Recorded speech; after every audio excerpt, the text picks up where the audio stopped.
ओम गण श्री महागणेशाय नमः। राधे राधे दोस्तों, कैसे हैं आप सब। दोस्तों, फाल्गुन मास की कृष्ण पक्ष की एकादशी को विजया एकादशी के नाम से जाना जाता है। अपने नाम के अनुसार ही यह एकादशी विजय दिलाने वाली है। इस दिन भगवान लक्ष्मी नारायण का पूजन कर व्रत करने से भगवान लक्ष्मी नारायण की कृपा से भयंकर विपत्तियों से भी छुटकारा मिल जाता है। साथ ही बड़े से बड़े शक्तिशाली शस्त्रों को भी आप परास्त कर पाएंगे। मान्यता है जिसे इस दिन भगवान विष्णु की कृपा प्राप्त हो जाती है, उस व्यक्ति को हर कार्य में विजय प्राप्त होती है और मृत्यु के पश्चात मोक्ष की भी प्राप्ति होती है। दोस्तों, उदया तिथि की मान्यता के अनुसार इस बार विजया एकादशी 27 फरवरी दिन रविवार को है। इस बार की विजया एकादशी बहुत खास है क्योंकि इस दिन स्वास्थ्य सिद्धि योग और त्रिपुष्कर योग का निर्माण हो रहा है। इन योग में की गई पूजा और उपाय कई गुना अधिक पुण्य फल प्रदान करते हैं। रविवार के दिन एकादशी होने से इसका महत्व और अधिक बढ़ गया है क्योंकि रविवार का दिन भगवान सूर्य नारायण को समर्पित होता है। रविवारी एकादशी के दिन भगवान श्री हरि विष्णु माँ लक्ष्मी जी के साथ ही भगवान सूर्य नारायण का पूजन अवश्य करना चाहिए। यह दिन भगवान सूर्य नारायण को प्रसन्न करने का बहुत ही खास दिन माना जाता है। माना जाता है इस दिन भगवान सूर्य नारायण को प्रसन्न करने से भगवान श्री हरि विष्णु माँ लक्ष्मी जी की भी असीम कृपा प्राप्त होती है। भगवान सूर्य सभी ग्रहों के राजा है। माना जाता है जिन्हें सूर्य देव की कृपा प्राप्त हो जाती है उन्हें सभी ग्रह दोषों से, ग्रह पीड़ा से मुक्ति मिल जाती है। भगवान सूर्य की कृपा के बिना व्यक्ति को उच्च पद, सफलता और मान सम्मान की प्राप्ति नहीं होती। इसलिए जीवन में सफलता प्राप्त करने के लिए, दुर्भाग्य को सौभाग्य में बदलने के लिए भगवान सूर्य नारायण का पूजन अवश्य ही करना चाहिए। आज के इस वीडियो में हम आपको रविवार और एकादशी के इस शुभ संयोग पर करने वाला एक बहुत ही आसान और असरकारक उपाय बताने जा रहे हैं। इस उपाय को करने से भगवान श्री हरि विष्णु माँ लक्ष्मी जी के साथ ही भगवान सूर्य नारायण की भी असीम कृपा प्राप्त होती है। उच्च पद, मान सम्मान की प्राप्ति होती है, कष्टों से छुटकारा मिलता है, पापों से मुक्ति मिलती है, साथ ही आर्थिक संकट भी दूर होते हैं। दोस्तों, इस उपाय को सही प्रकार से करने के लिए आप हमारी इस वीडियो को एंड तक अवश्य ही देखें। अगर आपने हमारे चैनल को अभी तक सब्सक्राइब नहीं किया है तो जल्दी से हमारे चैनल को सब्सक्राइब कर लें और बेल आइकन को हिट अवश्य ही करें, जिससे हमारी सभी नई वीडियोस की नोटिफिकेशन आपको फ्री में सबसे पहले मिल पाए। तो आइए दोस्तों, जानते हैं इस उपाय के बारे में। दोस्तों, भगवान सूर्य नारायण को प्रसन्न करने का सबसे अच्छा उपाय है भगवान सूर्य नारायण को अर्घ्य देना। भगवान सूर्य देव को जल चढ़ाने के लिए स्नान करके स्वच्छ वस्त्र धारण करें। भगवान सूर्य देव का पूजन करते समय लाल रंग के वस्त्र पहनना सबसे ज्यादा शुभ माना जाता है। लाल रंग के वस्त्र ना हो तो आप कोई भी और शुभ रंग के वस्त्र पहन लें, लेकिन काले रंग के वस्त्र पहनकर भगवान सूर्य देव का पूजन ना करें। अब आप एक तांबे का पात्र लें। तांबे का पात्र ना हो तो पीतल या स्टील का पात्र ले सकते हैं, लेकिन भूलकर भी प्लास्टिक के बर्तन का इस्तेमाल ना करें। तांबे के पात्र से भगवान सूर्य देव को जल चढ़ाना सबसे ज्यादा शुभ माना जाता है क्योंकि तांबा भगवान सूर्य देव की धातु है। तांबे के लोटे में आप शुद्ध जल भरें। अगर आपके यहाँ गंगा जल हो तो थोड़ा सा गंगा जल भी आप इस पात्र में अवश्य ही डाल दें। अब इस जल में आप एक चुटकी हल्दी मिलाएं, थोड़ी सी साफ चीनी मिलाएं और अगर पुष्प हो तो 2 लाल रंग के पुष्प भी डाल दें। दोस्तों, ध्यान रखें एकादशी के दिन चावलों का इस्तेमाल करना वर्जित होता है, इसलिए आज के दिन भूलकर भी भगवान सूर्य देव को जल चढ़ाने के पात्र में आप चावल ना डालें।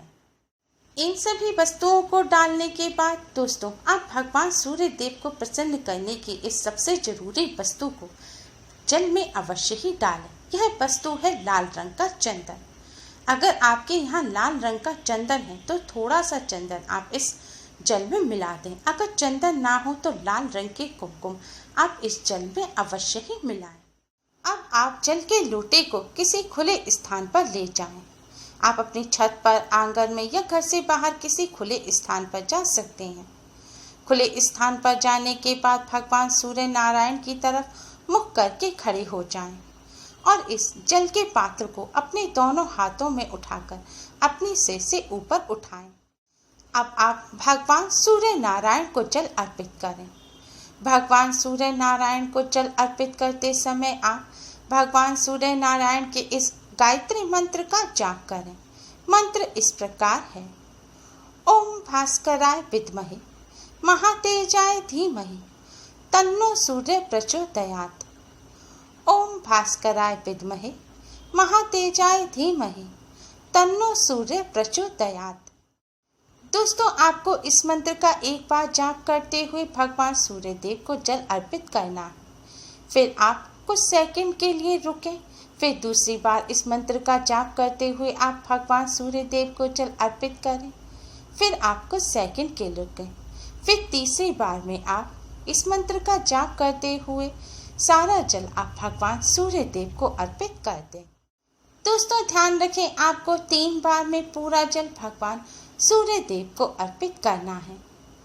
सिर के ऊपर हाथ रखकर इस प्रकार जल भगवान सूर्य देव को अर्पित करने से जल की धारा में से होकर भगवान सूर्य देव की सभी किरणें आपके पूरे शरीर पर पड़ेंगी। इससे आपका शरीर निरोगी और तेजवान बनेगा।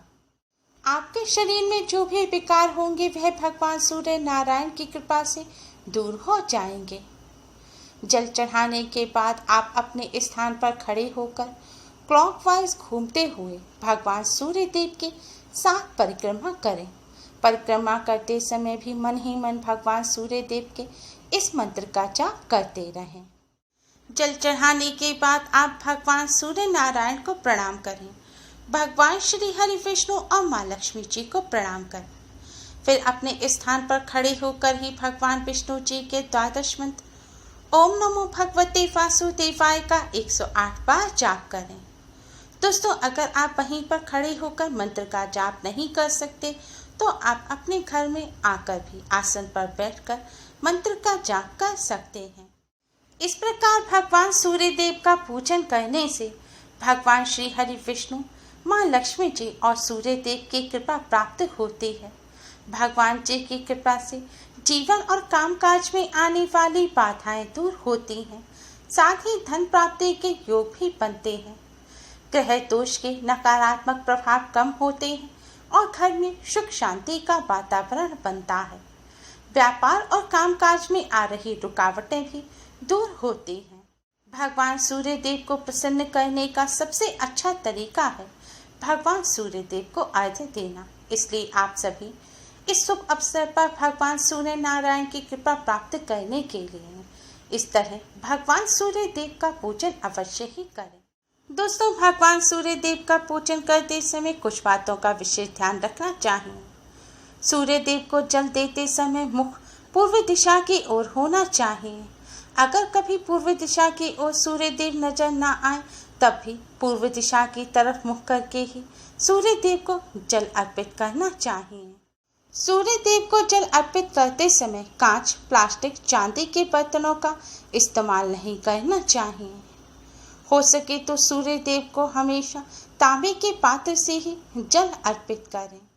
सूर्य देव को जल इस तरह अर्पित करना चाहिए कि सूर्य देव को जो आपने जल अर्पित किया है वह बहकर आपके पैरों में ना आए।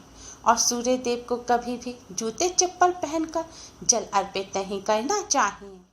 सूर्य देव को जल अर्पित करते समय पैरों पर अगर छींट आ जाती है तो उससे दोष नहीं लगता, लेकिन चढ़ाए हुए जल अगर आपके पैरों में आ रहा है या आप उस पर चलकर जा रहे हैं तो इससे आपको दोष लगेगा।